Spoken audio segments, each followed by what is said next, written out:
Mummy અરે વાહ manchurian dhokla okay Urvashi but આ 30 મિનિટ ફક્ત તો મિત્રો મંચુરિયમ ઢોકળા બનાવવા માટે જો મેં અહીંયા ચોખાનો લોટ લઈ લીધો છે, ઘઉંનો જાડો લોટ લઈ લીધો છે અને ચણાનો લોટ લીધો છે. તમે મેંદાનો લોટ પણ લઈ શકો.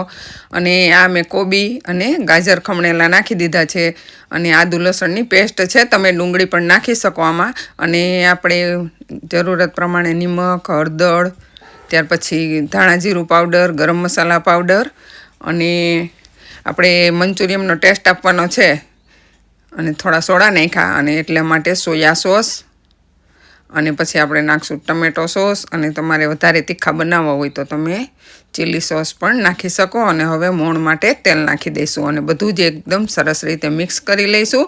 અને જો તમને વિડીયો ગમે તો શેર કરી દેજો, લાઈક કરી દેજો અને કોમેન્ટ પણ પ્યારી પ્યારી કરી દેજો. અને હવે આપણે મેથી અને કોથમીર પણ નાખીશું કારણ કે આપણે જે મુઠિયા ઢોકળા છે આમ મંચુરિયમનો ટેસ્ટ છે પણ આપણા દેશી રીતે બનાવશું એટલા માટે.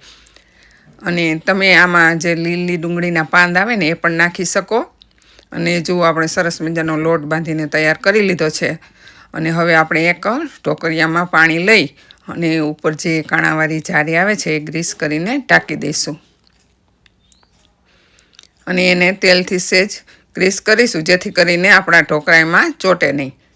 જુઓ. અને તમે જો ફેસબુકમાંથી મારો વિડીયો જોતા હોય તો પેજને ફોલો કરી લેજો અને એક પ્યારી પ્યારી કોમેન્ટ કરી દેજો અને તમે વિડીયો ક્યાંથી જોવો છો એ પણ કહેજો.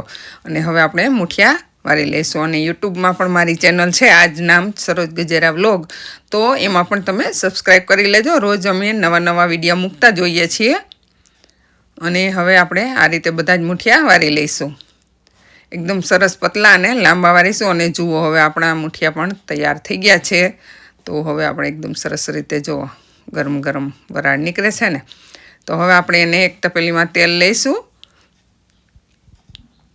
અને તેલ ગરમ થઈ જાય ત્યારબાદ આપણે મેં આમાં રાઈ, જીરું અને તલ હતા, લીમડો, મરચું એક અને હિંગ નાખી અને આપણે સરસ મજાના જુઓ એકદમ પોલા પોલા બન્યા છે ઢોકળા એ વઘારી લઈશું. સ્વાદ અને સુગંધમાં પણ બેસ્ટ છે. ઉર્વશી લે તો ચાખીને કે તો કેવો બન્યા?